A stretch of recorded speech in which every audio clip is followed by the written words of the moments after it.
Olá, muito bem-vindo, muito bem-vinda ao Bora Varejar, o webcast da Mercado e Consumo, podcast que você ouve no seu agregador preferido ou em vídeo no YouTube, na sua plataforma aí preferida também, se quiser ver a gente aqui comentando sobre varejo e consumo no Brasil e no mundo. Eu sou a Ana Freitas, editora executiva da Mercado e Consumo. Ao meu lado está o Gustavo Groman, nosso editor, coordenador de projetos. Tudo bem, Gustavo? Tudo bem, prazerzaço dividir a bancada com você aí de novo. Prazer também. E hoje a gente vai falar de um tema muito bacana aqui, que é moda e vários aspectos aí relacionados à indústria da moda. Vou fazer um resumo aqui dos temas que a gente vai falar para então apresentar as nossas convidadas. A indústria da moda ocupa um posto meio incômodo aí de segunda maior consumidora de água no mundo industrial. Usa cerca de 10% da água disponível globalmente. A cada ano, cerca de 170 toneladas de resíduos têxteis são gerados só no Brasil, 80% destinados a aterros sanitários. E a gente está falando muito, obviamente, aí de mudança climática, né? Está sentindo na pele, inclusive, essa mudança climática, o impacto ambiental crescente na sociedade. O setor, então, passa aí por um momento de necessidade de repensar mesmo, né? Seus processos e seus produtos também. Para isso, tecnologias como blockchain, inteligência artificial estão ajudando a otimizar e minimizar desperdício, além de identificar quais materiais podem ser reciclados ou transformados em novos produtos. E para falar sobre tudo isso e mais um pouco, temos aqui duas convidadas. Uma delas é a Jordana Madeira, diretora executiva de sustentabilidade do Febratex Group. Tudo bem, Jordana? Bem-vinda. Tudo bem, é um prazer estar aqui com vocês para compartilhar um pouco da minha experiência e dos nossos eventos aí para a indústria têxtil que o Febratex Group realiza. Muito bom, obrigada pela presença aqui. E a Cecília Rapaz, CEO da Gouveia Fashion Business, colunista também do Mercado e Consumo. Tudo bem, Cecília? Bem-vinda. Muito obrigada. Olá, Ana, Gustavo e Jordana. É um prazer estar aqui, principalmente com esse tema que é urgente e super importante para a moda. Então vai ser muito bom a gente falar um pouquinho mais sobre isso. Muito legal.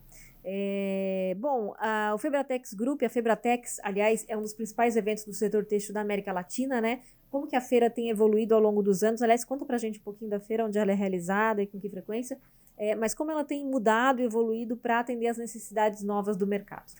Bom, a Febratex, como o nome diz, é uma feira brasileira para a indústria têxtil. Ela teve a primeira edição realizada em 1991, então nesse ano foram 33 anos de realização da Febratex, e ela acontece em Blumenau, desde a sua primeira edição, e ela é bienal, a cada 2 anos, sempre nos anos pares, em agosto. Então a Febratex hoje ela é a terceira maior feira para a indústria têxtil do mundo, e a gente tem o maior orgulho disso, por estar aí há tanto tempo presente e também com projetos que falam ainda mais com a indústria da moda do futuro, né? A gente sabe que a indústria têxtil ela é 80% pessoas e 20% máquinas. Então a gente também tem um desafio gigante aí pela frente para desenvolver não só a tecnologia, mas as pessoas que estão ali junto dela. Muito bom. Nessa edição de 2024, a feira registrou mais de 71% de circularidade dos resíduos gerados durante o evento, né? Um número expressivo. Como é que vocês fizeram para alcançar esse número? Que desafios se impuseram aí, né? Vocês se impuseram para alcançar esses números? E como isso pode ser replicado, de repente, na indústria como um todo? Foi uma segunda experiência que nós tivemos, então, por isso também a gente conseguiu chegar nesse resultado. A primeira iniciativa que a gente teve de gerir melhor os resíduos que uma feira produz foi no Febratex Summit, que é um evento com foco em inovação e sustentabilidade para a indústria da moda, que aconteceu a segunda edição o ano passado. Então, nós tivemos ali vários desafios. Conseguimos, em 2023, chegar em 92,2% de resíduos destinados à reciclagem, com certificação, com todo o processo acompanhado. Então, ali a gente fez a nossa primeira tentativa e a gente conseguiu estar mais preparados, porque o que nós queríamos era chegar na Febratex, que é a terceira maior feira têxtil do mundo, que tem mais de 500 estandes, mais de 80 mil visitantes e mais de 60 montadoras de estandes trabalhando lá. Então, a gente sabia que o desafio maior seria da Febratex, mas a gente precisava partir de um momento, né? Então, a gente conseguiu chegar nesse número.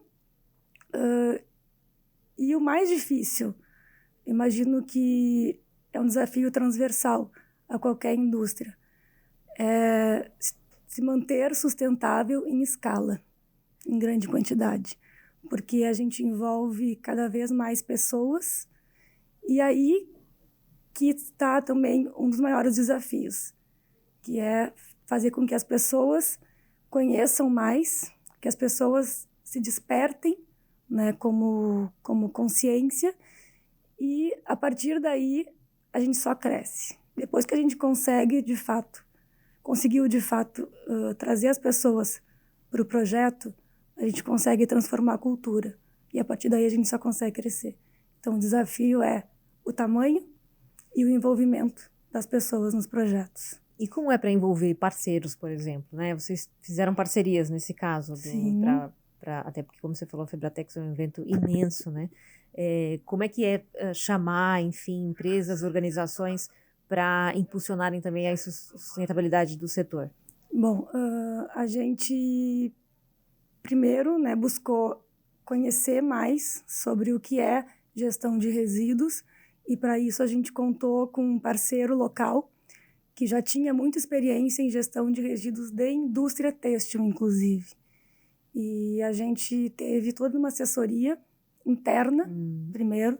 Nós tivemos uma liderança nesse projeto muito forte, né, porque é uma nova forma de fazer, né, as coisas, e isso, em qualquer área, em qualquer setor, sempre é mais difícil, né? Então, a gente primeiro começou a não chamar mais o que sobra de lixo, né? A gente aprendeu que são resíduos, né? E resíduos podem servir para alguma coisa. Eu acho que primeiro é um respeito para aquilo. E além desse apoio, né, de consultoria, de parceiros estratégicos, a gente precisava também contar com um apoio logístico de fornecedores locais que tenham esse foco no recolhimento e na administração dos resíduos, e também da prefeitura, né? Porque a cidade também precisa estar preparada para administrar todos esses resíduos que vêm de forma separada, organizada. O que a gente não quer é que a partir de um momento aquilo se misture. A gente quer que ele continue um caminho, né, de organização, para que de fato a gente possa reciclar. Cecília, ouvindo esses poucos minutos aqui, a abertura da Iana e agora a Jordana falando, fica bem claro os desafios do setor de moda no que diz respeito à sustentabilidade, né? Queria que você falasse um pouco sobre as ações que podem ou que já estão ou que devem ser tomadas pelo macro do setor para cuidar desse tema. Olha, eu quero começar falando que a sua fala é absolutamente inspiradora, porque a gente está falando de uma indústria que precisa ser mais sustentável, mas é muito difícil, tem muitas barreiras. Nós que fazemos eventos também, né? Então a gente realiza vários eventos durante o ano, particularmente os eventos da Gouveia Fashion Business. Eu sempre coloco o desafio para o time: nós precisamos ser sustentáveis, o nosso evento precisa ser cada vez mais cuidar fazer a gestão do resíduo. Adorei, vou utilizar isso, né? Lixo é resíduo. Mas olha que importância esse movimento e o quanto ele inspira e ele puxa a cadeia. Porque não adianta a gente falar que a nossa indústria precisa ser sustentável se a gente que produz um evento, qualquer coisa que a gente faça, a gente tem que fazer a nossa parte. Então, quando a gente vai fazer um evento e quer gerar menos impacto com aquilo, a gente tem 1 milhão de barreiras. Então, é muito difícil a gente conseguir isso. Eu percebo quando a gente vai fazer, por exemplo, um study tour. Eu defino lá as metas, queremos ônibus elétricos, não tem, ou é o dobro, e aí a conta não fecha. É sempre por esse caminho que a gente não tem escolhas mais sustentáveis, porque é mais caro, a conta não vai fechar, a equipe não compra a ideia, porque é mais difícil, mas o crachá tem que ser sustentável, tem que ser de papel cimento, não tem fornecedor, então é muito difícil, você precisa vencer várias barreiras, mas é realmente uma questão cultural. Então, e eu falo sempre para o nosso time, antes de falar da indústria da moda, que quando a gente está... só o fato de a gente ligar para uma empresa que aluga ônibus e falar, eu quero um carro elétrico.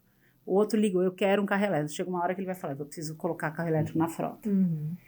Eu quero menos papel. Eu não quero copo de plástico no cafezinho. Isso são, né? Nós somos todos sementes, cada um no seu papel. Então, eu gostei muito da tua fala, porque você está realizando um evento, né, inspirando uma indústria que precisa ser também mais sustentável. Então, agora, a indústria da moda, ela tem tanto essa importância, né, mundialmente, né, quarta maior indústria do mundo de consumo, 10% da emissão de gás carbônico no mundo, somando, né, toda a indústria, direta e indireta, vem também da indústria da moda. Então, a responsabilidade é muito grande e os desafios são na mesma proporção. Então, todos os assuntos que vêm, né, sendo ditos, a gente vê evoluções ano a ano, mas eu acho que, particularmente, talvez 2024, com a crise climática chegando, né, em eventos tão extremos que a gente viveu, no Sul principalmente, acho que chegou em mais gente, né? Então, chegou no consumidor final ver que realmente o impacto é muito grande, que não tem como a gente ir mais um ano com inação, né? Então, tem muita coisa vindo por aí de regulamentação, mas a consciência de todo mundo acho que é o primeiro passo. Então, acho que existe um pouquinho mais de consciência, né? Eu costumo dizer que é uma responsabilidade partilhada, que a gente tem no mínimo 3 atores aí principais, um que é o consumidor, outro é o poder público e o poder privado. Então, acho que tem responsabilidades aí nos 3 âmbitos, mas eu acho que a gente está num momento agora que o caminho, todo mundo entendeu que precisa fazer alguma coisa de diferente, né?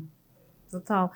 Como as marcas estão se adaptando a essas demandas, você falou do consumidor, né? Porque o consumidor quer produto mais sustentável também, mas ele também precisa entender, conhecer, acreditar no que a marca está falando, né? Como as empresas estão se adaptando para comunicar até o que elas estão fazendo e como fazer isso de maneira eficaz para o cliente? Teve uma pesquisa recente que foi apresentada, inclusive, no Latam Retail Show da Mosaic Lab, e eles trouxeram um recorte para a moda, e ali saiu um dado preocupante que eu já vi em outras pesquisas também. Aumentou a desconfiança do consumidor em relação a que se realmente são práticas sustentáveis. Então, o greenwashing, na verdade, eles desconfiam primeiro. Duvido que Sim. Duvido que você está usando população ribeirinha para costurar, duvido. Eles acham, né? Isso motivado por muito greenwashing que veio acontecendo, Sim. né? Então, isso aumenta o desafio das empresas que precisam saber como comunicar, né? Como dar transparência. Tem alguns movimentos que eu acho que ajudam. A gente tem movimento de Fashion Revolution, estimulando e divulgando relatórios de quais são as empresas que reportam seus relatórios de transparência.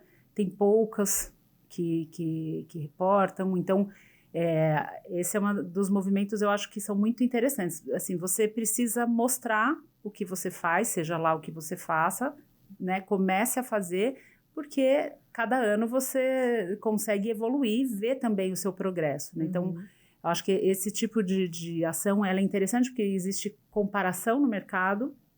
As empresas que têm capital aberto naturalmente fazem isso primeiro, mas tem muita iniciativa de marcas pequenas, novas e sustentáveis nascendo, conseguindo também dar exemplo de que não faz greenwashing e tem iniciativas super consistentes nesse sentido. Sim, você falou do greenwashing, realmente, né? 15 anos atrás, sei lá, começou-se a falar, talvez 20, do greenwashing. Quer dizer, teve uma iniciativa bacana, que as indústrias, não só de moda, né? Todo mundo falava que era sustentável e tudo mais, mas aí percebeu-se que não era bem assim, aí a gente descobriu que tinha o greenwashing. Agora já está todo mundo desconfiado, então você tem que reafirmar e expor ainda mais, né? A ação para o cliente conseguir poder acreditar, né? A gente tem alguns cases aí, acho que na NRF de 2000, não sei se foi na de 24 ou na de 23, eu acompanhei um um painel que falava sobre a parte de circularidade, né? Era com Leves e Mango, talvez, não lembro agora, né? Acho que na XSW do ano passado, de 2023, acho, a Patagônia falou muito disso, né? Acho que o CEO estava lá, né? Eles têm muito essa pegada de não descartar o produto, né? De levar para a loja, de fazer o reparo ou de ensinar mesmo o consumidor a fazer o reparo, né? Você falou da água no começo, a gente gravou um Bora Varejar. Se você procurar, vai estar aí na lista de Bora Varejar, com o pessoal da Malve, eles falando muito sobre produzir uma calça jeans com um copo de água, né? Mas era uma pegada bem de diminuir isso, né? E vocês falaram um pouco, a Cecília falou do greenwash, né? Mas a Jordana estava falando dessa coisa do incentivo ao consumidor, né? Esse consumidor, como é que ele está recebendo isso hoje, né? Mais na desconfiança, está abraçando, desconfia e depois abraça. Como é que você entende isso, Jordana? Eu acho que o desafio da indústria, e a minha perspectiva é sempre da indústria, porque para eles que os eventos acontecem, né? Para que eles se transformem, para que eles se atualizem. Então, na minha percepção, os consumidores precisam saber mais. Precisam saber mais de como é feita uma roupa de verdade. Que matéria-prima que ela é empregada? Se ela é algodão, ela foi plantada onde? Ela foi feito fio aonde? Foi importada no Brasil? Quem são as empresas que estão por trás das roupas? Eu acho que essa é uma oportunidade que a indústria tem de se destacar. A gente tem aí o digital super à disposição e influenciando, né, os consumidores da nova geração. E eles estão mais, eu acredito que eles estão mais interessados, mas eles precisam entender, né? E quando eu falo de entender o processo produtivo, eu trago uma questão, acho que interessante. Nós sempre fizemos nossos eventos, sempre tivemos espaços de conferência, sempre, todos têm. Mas até ali 2018, 2019, o foco das informações eram muito técnicas. Como se faz um fio era realmente para engenheiros ou para técnicos, era para quem estava ali de fato produzindo. E eu entendia pouco daquilo. E eu falei, a gente precisa falar de uma forma mais simples. As pessoas precisam saber o que foi empregado, como foi feito, quem fez. E a partir daí que vem ao encontro do nosso objetivo como empresa, do nosso propósito, de trazer mais informação para o desenvolvimento humano. Mas essa informação ela só vai partir da indústria. Então, a gente precisa que a indústria se empodere disso, do seu processo produtivo, e possa transparecer para o mercado o que eles fazem, como eles fazem, e por que eles fazem. Eu acho que a indústria tem um potencial de encantar, mas é realmente um desafio de comunicação. Na indústria é sempre muito mais tangível, muito mais focada em produção, mas é uma oportunidade, né? Então, a gente traz aí eventos exclusivos com esse foco, para que essas empresas que, além de fazerem de forma sustentável, e eu falo aqui a sustentabilidade como ela é, cumprindo leis, né, ambientais, sociais, e que também gerem lucro para a empresa. Para que essas empresas, além de fazerem o que fazem, estejam preparadas para se comunicar e para liderar essa transformação. Então, acho que, a partir do momento que a gente tiver mais empresas, mais indústrias transparecendo o que fazem, a gente vai poder, um dia, ir comprar uma roupa e saber não só quantos % de poliéster ou de algodão a roupa tem, a gente vai saber quem fez. Se aquele poliéster ele é reciclado, ele vem de um fio, né, que já passou por um processo, ou ele é uma matéria-prima virgem que vai acabar, né, que pode acabar. Então, acho que o poder está na comunicação da indústria, de chegar cada vez mais aos consumidores e, de fato, mudar aí a mentalidade. Muito bom. Vamos falar daqui a pouquinho mais sobre tecnologia. A Jordana já deu uma pincelada sobre esse assunto aqui, mas daqui a pouquinho a gente volta, a gente vai fazer um intervalinho rápido aqui no Bora Varejar e voltamos a falar de moda, especialmente de moda e sustentabilidade. Você que está acompanhando o Bora Varejar, não deixe também de visitar o portal da Mercado e Consumo, mercadoeconsumo.com.br, a mais relevante plataforma de varejo e consumo do Brasil. Acompanhe também todas as nossas redes sociais. A Mercado e Consumo está onde você estiver.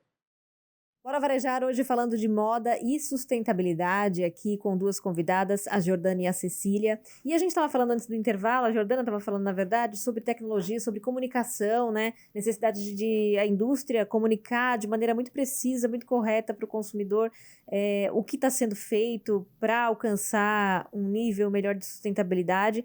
Quando a gente fala de tecnologia e de inovação que estão transformando o design e a produção de roupas, quais são as inovações que a gente está vendo exatamente? E como elas podem contribuir para a redução do desperdício de material? Vocês falaram as duas, inclusive, aqui de uso de água, por exemplo, né? Dependendo da matéria-prima também, isso também pode resultar numa ação mais sustentável. Mas que outros exemplos a gente poderia citar aqui que a indústria hoje pratica? Tive alguns contatos muito, muito importantes nessa linha quando eu morei em Portugal. Portugal é um polo têxtil altamente desenvolvido, né, tanto em matéria-prima como em processo produtivo. Eles produzem muito menos, mas produzem com muito mais qualidade, com muito mais valor agregado. Então, eu vi algumas soluções super interessantes, que é de diminuir a produção de amostras. Né, porque cada peça tem que ser produzida a amostra, tem que ser enviada para vários lugares, e ela vai voltar, e ela vai ter que passar aí por muito tempo, né, e gestão operacional. Então, tem uma tecnologia que faz uma foto em altíssima resolução da matéria-prima e quem vai fazer a coleção vai ter um catálogo com essa matéria-prima altamente definida em imagem. Isso vai fazer com que a peça digital lá no final possa ser vista de fato com as tramas, com todos os detalhes que cada fio, que cada malha ou tecido tem. Então, eu acho que é uma das alternativas, né, de se diminuir a produção de amostras através do investimento, né, em tecnologia para fazer com que a peça digital se aproxime mais ainda da peça real, né, para que a gente possa, para o consumidor também possa de fato perceber, né, que peça é aquela, como ela é feita, o que ela tem, e gerar mais aí, ser uma peça mais fidedigna. Essa é uma das soluções que eu vi que eu realmente sou muito fã. E também a inteligência artificial, né? A gente vê aí algumas soluções super importantes que faz com que coleções sejam criadas a partir, né, do apoio da inteligência artificial. Isso, sem sombra de dúvidas, reduz o tempo, né? Não substitui, né, o talento do estilo, né, ou de quem estiver trabalhando nesse setor, mas ele, sem dúvida, faz com que aconteça mais rápido, né? Então, o tempo também é um recurso, né? Então, eu acho também isso super, super importante. E tem cada vez mais iniciativas estão surgindo. A gente percebe cada vez mais o interesse da indústria em conhecer, porque é aquilo, né? Daqui a pouco, o varejo, né, ou as marcas, daqui a pouco não, já estão exigindo que o processo produtivo seja de uma forma mais inovadora e mais sustentável. Então, você vai ter que acabar, né, aceitando essas mudanças para, de fato, continuar no mercado, né, atendendo os clientes. Então, vem uma demanda do varejo, vem uma visão do varejo, vem um objetivo do varejo, e com isso, com essa dependência da cadeia produtiva, né, que eles, a grande maioria tem na cadeia produtiva, né, os seus parceiros, eles vão precisar se atualizar e buscar. Isso é uma coisa muito boa. Acho que desenvolvimento sustentável e com inovação Então, é o para a futuro. sociedade, né? O que você tem visto, Cecília, também de iniciativa? São muitos desafios, né? Então, assim, e são desafios diferentes. Então, se você olha, por exemplo, na Europa, você vê muito mais iniciativas se preocupando com a origem da matéria-prima, com a origem do produto, falando muito disso. No Brasil, a gente está discutindo bastante o destino de resíduo têxtil, né? Dos aterros, para onde vai. E são desafios diferentes. A gente poderia falar de, assim, reduzir plástico no ambiente. É um absurdo, né? O plástico que vai para os oceanos. A reciclagem têxtil é um grande problema, porque do nosso setor, o que é diferente? Você pegar o alumínio, é 100% reciclado, né? Você tem uma matéria-prima ali que é 100% reciclável. A reciclagem do têxtil, ela é muito complexa. É um assunto até que eu não conhecia tanto. Quando eu fui conhecer recentemente, a gente tem desafio porque, dependendo da mistura de fibra que tem num produto, a maior parte das peças que a gente está usando aqui são fibras mistas, né? Se ela é 100% algodão, ela recicla de um jeito, você vai dar um tratamento de um jeito. Se é algodão com viscose, é outra coisa. Se é algodão com poliéster com viscose, tem um corante vermelho, é outra coisa. Então, uma complexidade absurda, né? Você tratar de reciclagem do têxtil. Então, assim, uma das metas mais importantes, eu acho que é importante fixar, que é a descarbonização, né, do ambiente, e para a gente chegar na meta de lá de 1,5 grau a mais do que estava nos níveis pré-industriais. Para isso, a gente precisa descarbonizar. Olhando todas as frentes, a produção, o modelo que a gente conhece de produção industrial, né, da Revolução Industrial do século XVIII, que é o modelo linear, ele é o mesmo até hoje, basicamente. Então, só por isso a gente vê como os processos não evoluíram, né? Então, a Revolução Industrial trouxe muito desenvolvimento, muita riqueza, geração de riqueza, né? E a indústria têxtil foi protagonista na Revolução Industrial. Foi muito importante, né? E hoje o que a gente precisa é fazer uma transição para um modelo circular, que envolve principalmente, eu acho que esse é um dos pontos mais importantes de se olhar, pensar na origem do produto, para ele nascer, não nascer lixo, né? Porque o lixo, ele é um erro de design. Eu adoro essa frase, porque eu percebo, e isso a gente conhecendo empresas no dia a dia, as equipes de criação não têm essa consciência. O lixo é um erro de design, ele nasceu para virar lixo. Então, existe o termo, inclusive, que é de um livro que foi escrito, eu não sei se é de 2002, não sei se você sabe, que é o Cradle to Cradle, que fala o processo linear de produção, ele é do berço ao túmulo, né? Então, nasce a matéria-prima, manufatura, consumo, lixo, né? E a gente precisa evoluir para o modelo circular, que é do berço ao berço. Então, é repensar o nascimento do produto. Que fibras você mistura para que ele seja mais reciclável? Que aviamento você coloca, porque às vezes aviamento também é um problema na hora de reciclar. Você recicla ali porque é 100% algodão, mas tem rebite, aí você não recicla, né? Então, nascer um produto pensando na perenidade dele, né, ou na circularidade dele, nascer um tecido pensando se ele pode ser mais reciclável, se ele é reciclado e se ele pode ser reciclável, né? Se é um tecido que vai durar mais ou vai proporcionar outro tipo de uso. Então, isso tudo nasce na criação. Eu acho que esse é um dos pontos mais importantes de consciência, porque um pouquinho antes a gente estava falando do consumidor, né? É uma dicotomia. O consumidor, ele pode até nas pesquisas estar ficando mais sustentável, mas na hora de comprar, né? Vai pelo preço. Ele vai pelo preço. Saiu uma pesquisa da Kantar recentemente, que eles classificaram os consumidores em 3 níveis. Eles segmentaram ali. Entre os não conscientes, os não lembro o nome, assim, mas eram aqueles que, assim, tô nem aí, né?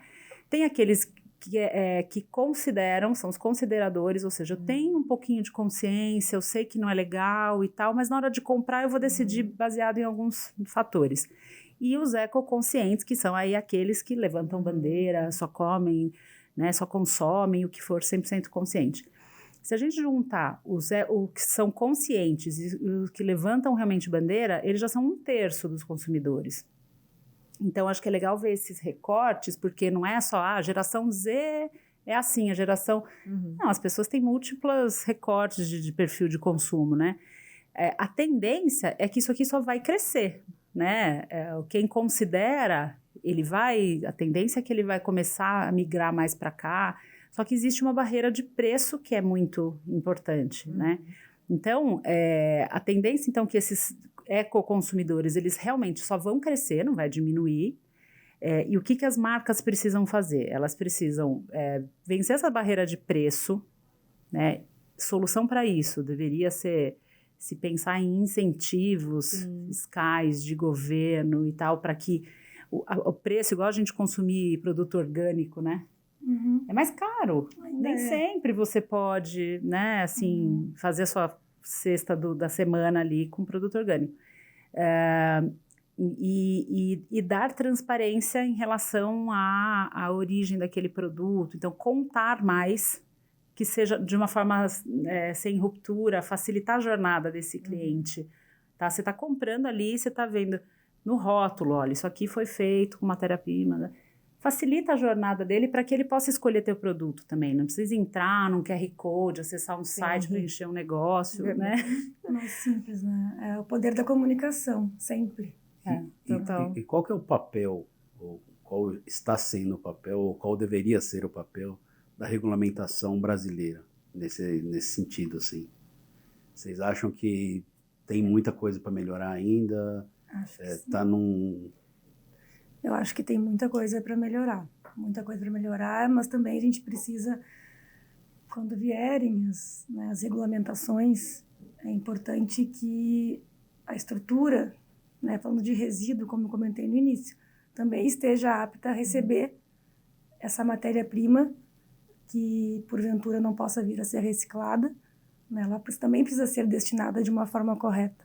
Né? Então, isso depende do poder público e de estruturas, de infraestruturas, né, que só depende do poder público. Então, acho que precisa vir investimentos, né, públicos, precisa vir incentivos públicos para que as empresas, de fato, consigam fazer, né? E aí a gente ajuda, né, o empresário a fazer. Porque eu tenho certeza, nenhum empresário acorda com o objetivo de poluir o meio ambiente ou descumprir alguma lei ambiental. Pelo contrário, o Brasil ele tem bastante lei ambiental, já. Mas eu acho que a gente precisa ter mais informação e mais apoio. Né? Mas também o empresário está acostumado a tomar as suas iniciativas, independente, né, do sistema público. Mas nesse caso, principalmente de resíduos, né, é impossível, né, gerir isso sem que tenha uma infraestrutura aí funcionando à disposição.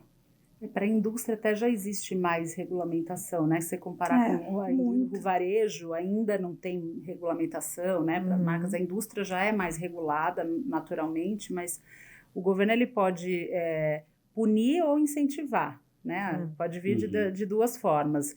A gente foi assinada esse ano, bem recente, a Estratégia Nacional de Economia Circular, que é de junho desse ano.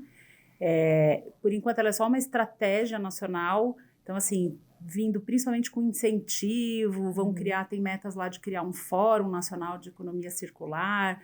É só um primeiro passo que isso vai tornar, vão vir outras iniciativas aí, e tem o Decreto Nacional de Economia Circular, que está em votação no Senado, que dizem que está com votação prioritária, então a gente deve ter regulamentações novas saindo a qualquer momento, e que espera-se que venham muitas no sentido de incentivos, porque a nossa indústria precisa ser mais competitiva, né? Onde no momento, principalmente no mercado da moda, a gente compete em não condições de igualdade, muito com os gigantes asiáticos hoje, tanto na indústria têxtil quanto na mercadoria pronta, a gente tem um grande problema. Então, a indústria precisa muito de incentivos. Eu ouvi, outro dia eu estava numa palestra da Sinditêxtil, tinha uma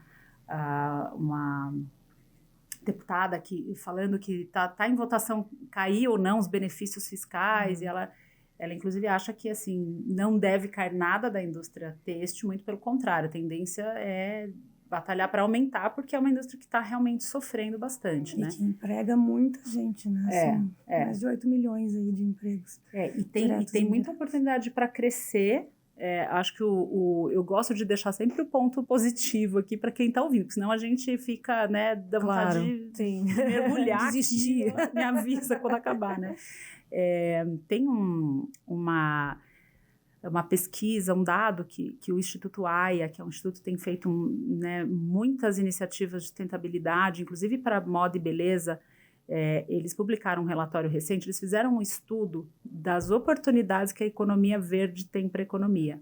Segundo e é um estudo amplo para o mercado, mas que para o Brasil, até 2030, tem uma possibilidade de incremento de até 430 bilhões de dólares na economia, pela economia verde.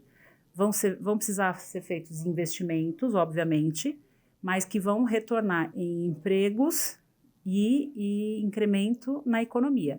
Então, assim, esse relatório eu acho que ele é muito positivo, ele é muito legal, porque ele mostra onde estão as oportunidades, tem em coleta reversa, tem economia circular, tem várias classificações ali, mas que podem trazer mais emprego. Os empregos vão mudar provavelmente, você tem um ajuste de mercado, mas tem possibilidade de aumentar.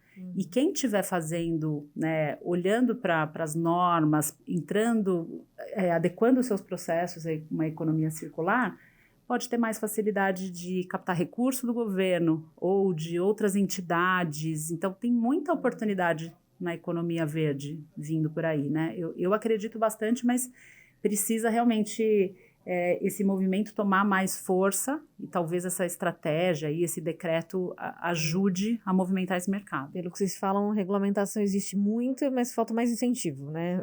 Principalmente, né? Conhecimento, né? Eu acho também eu percebo muitas empresas também sem saber por onde começar, né? Então, acho que esse poder da informação, da comunicação também é para isso, para despertar esse interesse. Eu vejo empresas gigantes, né, com dificuldades, e empresas pequenas já nascendo com essa mentalidade. Né? Então, meu palpite de jornalista aqui, cara, incentivo, se o governo, enfim, conseguisse, óbvio que a responsabilidade é muito da indústria, né? Mas me parece assim, quando mexe no bolso, então assim, se incentivar o consumidor a pressionar a indústria para isso, tipo, a grosso modo, assim, essa aí eu não vou comprar, entendeu? Se a indústria sentir no bolso, aí ela se mexe. Meu palpite de jornalista. Vamos falar, para finalizar aqui, uma última perguntinha antes da gente ir para o check-out. E a Cecília até falou já bastante disso também, do consumidor final, né? Vamos na ponta. O consumidor que é isso, que às vezes ele fala, não, eu até, sim, me preocupo, mas na hora ali da decisão, outras coisas me levam outras coisas pesam mais na balança, né? Que papel vocês veem para o consumidor dele mesmo, como esse consumidor mais consciente, como esse consumidor que pensa melhor, pensa duas vezes, revê seus hábitos, para tornar a indústria mais sustentável também. O papel dele enquanto o cara que está, no fim das contas, consumindo esse produto, e depois é ele que vai se preocupar como vai descartar, né? Onde vai deixar, se vai circular isso, enfim. Ele é fundamental para que tudo aconteça, né? Como a gente idealiza. Foi, por exemplo, no nosso projeto de busca da certificação lixo zero na Febratex. Nós tínhamos 80 mil visitantes, consumidores, produzindo descartável durante o evento, né? E a gente tinha a gestão de resíduos durante a montagem dos estandes e também das pessoas que estavam trabalhando, mas não se compara aos 80 mil, né? Sim. E depois tínhamos uma outra etapa de gestão de resíduos dos descartáveis dos visitantes. Então, a gente precisou também falar com eles, né? Como vocês vão consumir? Primeiro, expositores, vocês vão receber os seus clientes dentro do seu stand. Procure usar materiais que possam ser mais reciclados. Tem aqui, nós fizemos até um manual explicando cada tipo de plástico, né, o papel. Indicamos também alguns fornecedores para que eles buscassem. Dentro do evento, quando a gente precisou falar com os consumidores, a gente fez uma comunicação enorme visual dentro do evento para que as pessoas pudessem estar ali e também atenta àquilo que está consumindo. E teve uma iniciativa que talvez tenha sido, para mim, a que mais me conectou com esse projeto de uma forma irreversível. Dentro do Summit, nós criamos uma central de reciclagem de resíduos do evento. Então, nós tínhamos lá um balcão onde tinham 3 a 4 pessoas de cooperativas locais separando o lixo descartado que era produzido pelos visitantes, ao vivo. Legal. Né? Então, e eram pessoas que foram empregadas para isso, que estavam ganhando, né, o seu salário para estar mexendo no seu lixo, né, ou no seu resíduo. Então, aquilo ali, realmente, eu ver aquelas pessoas ali, elas fazem aquilo todos os dias. Sim, sim. Só que ali no evento, elas eram uma atração. Né? Então, a gente fez uma bancada de reciclagem para, de fato, fazer com que as pessoas vissem quanta gente é envolvida com aquilo e como aquilo é feito na vida real. Né? Tinha lá isopor, tinha plástico, tinha papel, todos identificados. E eu acho que, para mim, aquilo... Eu sempre lembro disso. Quando eu vou descartar alguma coisa, eu lembro, ele está pronto, ele está mais fácil para essa pessoa, ou ela vai ter que lidar, manipular com algo que não precisava. Né? Então, eu acho que uma mensagem de empatia, né, que o evento proporcionou. Muito legal, de transparência total. Né? Que legal. Eu acho que a nossa geração, talvez, vou falar nossa aqui, né? Estamos colocando, eu acho que a Jordana não está na mesma geração. Mas as novas gerações dos nossos filhos já vêm melhor, que já vêm com educação, consciência da escola. Eu não tive isso na escola. Sim. Eu tenho clara consciência que nasceu em mim na pós-graduação. Então, e lá que eu aprendi, minha chavinha virou. Ali dentro, meu Deus, me deu aquela... Existe até, fala que tem, assim como tem o FOMO, tem a ansiedade ambiental, né? Eu sofri total de ansiedade ambiental, porque, meu Deus, eu estou prejudicando o mundo. Eu quis... E depois passa, né? Que a gente não pode também ter isso, a gente tem que aprender a fazer cada um pouquinho. Sim. Então, assim, eu já estava na pós-graduação, e meu filho já vai estar aprendendo na escola. Então, as novas gerações já vêm diferente com isso. Então, para eles, não vai ser assim como a facilidade digital que a gente aprendeu a usar, para eles vai ser mais natural, eu acho, do que as novas gerações, só que eles querem tudo mais fácil, não querem colocar mais dinheiro nas coisas. Então, acho que o papel das empresas também é educar, né? Também é produzir, né, produtos mais ambientalmente responsáveis, né? Lembrando que a gente está falando muito do ambiental, mas tem os pilares social e governança, que é muito importante. Então, quando a gente fala de greenwashing, não é só para coisa ambiental, né? É falar que a empresa é inclusiva e tudo, né? E isso ser verdade, né? Você ter mulheres no comando, você ter mais, né, diversidade nas empresas, tudo faz parte também desses pilares ESG. Então, eu acho que o consumidor, ele precisa ser orientado, ele precisa ter mais acesso a isso, porque a gente tem uma grande parte da população que não tem essa consciência, né? E cada um fazendo o seu papel, como eu disse inicialmente, né? O consumidor, que ele vai ter consciência ou porque veio dele mesmo, ou porque ele vai ser orientado, ou por algum extremo, né, alguma situação extrema, como um extremo climático, ou um acontecimento como, por exemplo, o Rana Plaza, que aconteceu aquele desabamento em 2013, se não me engano. Muita gente ali começou a se preocupar quem faz minhas roupas. Foi depois de um desastre onde morreram, né, milhares de pessoas. As empresas com seu papel, né, e o governo também com, né, o poder público com o papel de facilitar que isso tudo aconteça. Então, eu acho que a gente tem o consumidor, né, com uma tendência de aumentar isso, mas ele também precisa ser orientado e as empresas têm papel nisso, né? Tem papel de educar também. Total. Essa mudança de geração é muito nítida, né? A gente percebe nas crianças hoje como isso já é natural, algo que pra gente realmente... Que bom, né? Pra gente não passava nem perto da escola e mesmo em casa, né? A gente também não tinha educação ambiental em casa, propriamente. Né? Antes de você chamar o check-out, que eu percebi que você ia fazer isso, ouvindo a Cecília, principalmente falar do filho, da escola, pensando nos meus filhos na escola também, eu lembrei de uma coisa que aconteceu comigo. Então, a gente está falando de mais ou menos em 1999, 98, 99. Eu estava no primeiro, segundo colegial, alguma coisa assim. E eu e 2 amigos, a gente, pensando na importância da reciclagem, eu não lembro como a gente tomou contato com isso, né? Mas a gente viu que era importante, então falou, porra, ia ser legal, não tinha na época ainda, na escola, os lixos separados, né? Era um lixo só para tudo, né? Mas porra, é sonhador você de repente fazer assim e tá tudo... Não, então beleza, vamos começar.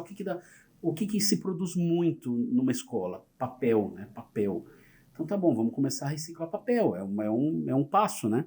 Aí a gente fez um trabalho, a gente foi falar com a coordenadoria, enfim, fez um trabalho de educação, a gente passou a sala, a partir da, sei lá, segunda série, terceira série, a gente passava explicando da importância e tal, e falando que era importante reciclar, a escola ia começar com papel e tal, para tirar o grampo do papel, se tivesse, né, para preparar e tal. E aí nós 3 fomos fazendo esse trabalho, e indo até o supermercado, a gente falou, tá, mas que lixo que a gente vai... Bom, vamos fazer uma caixa de papelão embalada da cor azul com aquele símbolo da reciclagem. A gente foi atrás disso, de caixa de papelão em supermercados e tal.